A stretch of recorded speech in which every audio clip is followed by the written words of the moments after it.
I've been having a couple of computer problems today, so hopefully it doesn't act up. Welcome back to the channel, guys. Barcelona beats Mallorca today 1-0. We're really following Barcelona a lot this season.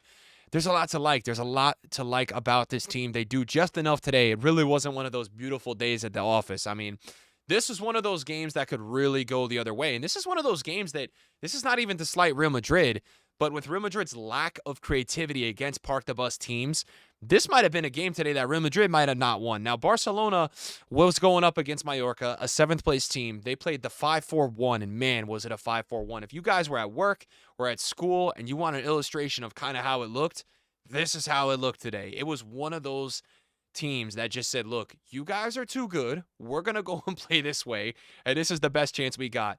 Now, if you're a Barcelona fan, you're watching this game today. If you didn't watch the game, you want an understanding of what's happening. You're feeling nervous around halftime because you had 15-plus shots. You have no goals. And the way that you defend this year, yeah, it's scary. It's definitely scary because at any point, anyone can kind of get that counter chance from parking it, tuck you away, park it, and the game's going to go the way it's going to go. But this ultimately, for two things today we're going to talk about. Massive win today for many reasons. First of all, continues to apply the pressure on building a gap on Real Madrid, a significant gap. So significant to the point where that Clasico match, whatever happens, happens. Doesn't really matter that much. Now, you still want to win that match, obviously, but looking at this from a perspective of how do we get this league less pressure? How do we focus a little more? Can we use some of these league games to actually just rotate players? Because we do get that separation. So this ends up being a day where Barcelona has 30-plus shots. They only won 1-0. However, the main point for me to talk about in this video, I don't care what the stats say. I don't care what the minutes played. Dani Olmo for Barcelona is turning out to be so important. We talked about this in the video yesterday. I said, look, Lewandowski goes out. Normally, I would tell you that you're fucked. But you have a scenario where Ferran Torres has improved a lot this year. Not any crazy game for Torres today, right? Not any terrible game. But you also got Dani Olmo. You got two people that can kind of get into that role and produce. Now, will they produce at the level Lewandowski will? Probably not. You look at how many goals Lewandowski scored in his career and what he does season after season. But Dani Olmo today, Dani Olmo's got this really unique ability that Barcelona fans will agree with. Leipzig fans will tell you about it.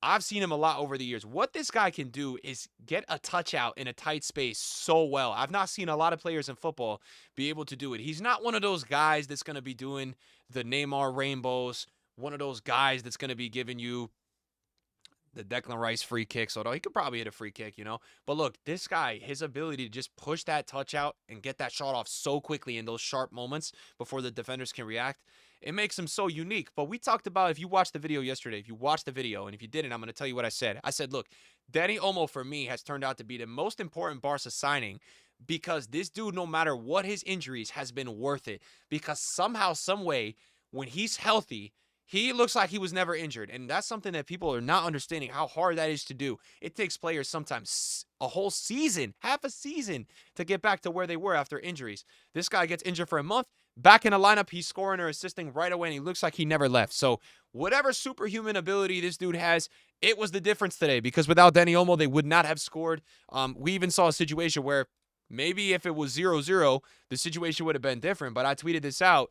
Lamine Yamal missed this chance today. This chance right here, this dude missed this chance. He did some step over thing that he tried, and then he did put it on frame. The keeper made a good save, but it was kind of almost one of those moments where I think he just had too much time.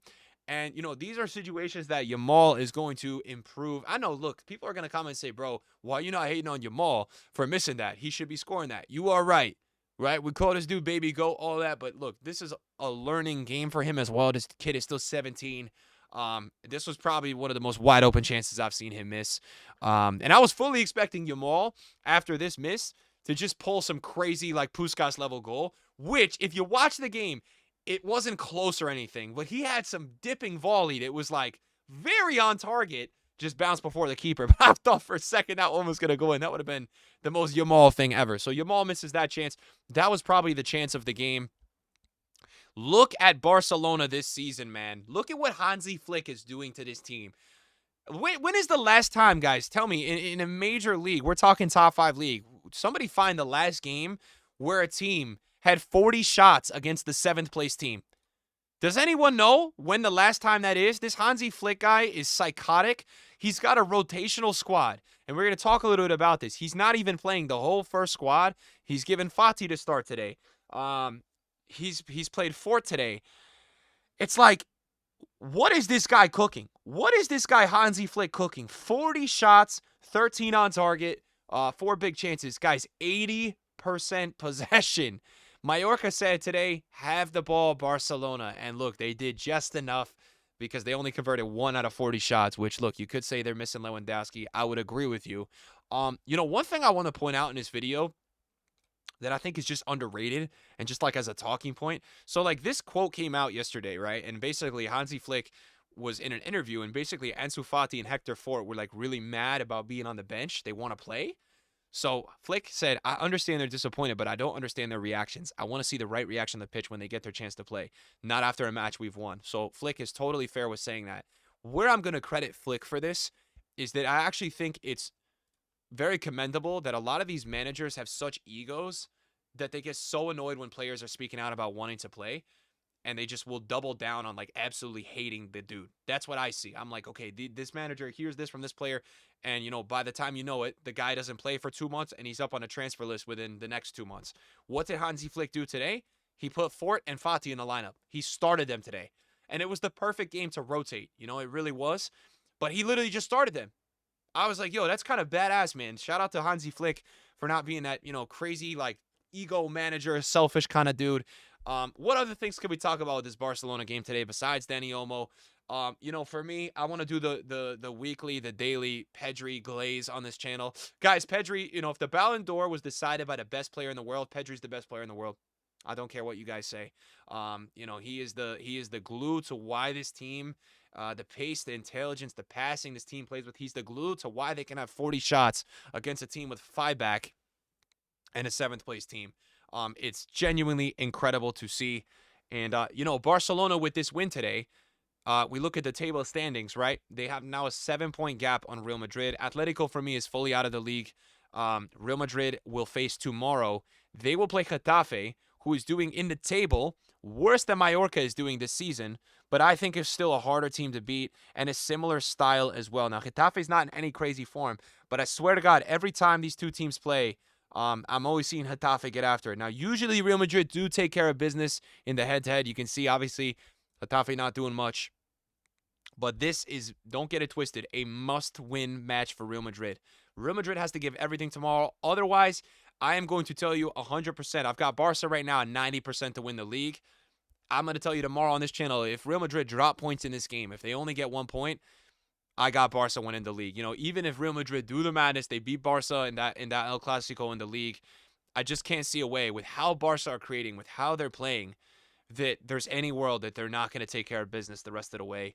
And not win the league. Barca's got Athletic Club last game of the season away, which is going to be tough. They've got Villarreal, Espanyol, and Valladolid, also the Real Madrid match. Whereas Real Madrid, they will play at the end of the season. We can go and tally this year.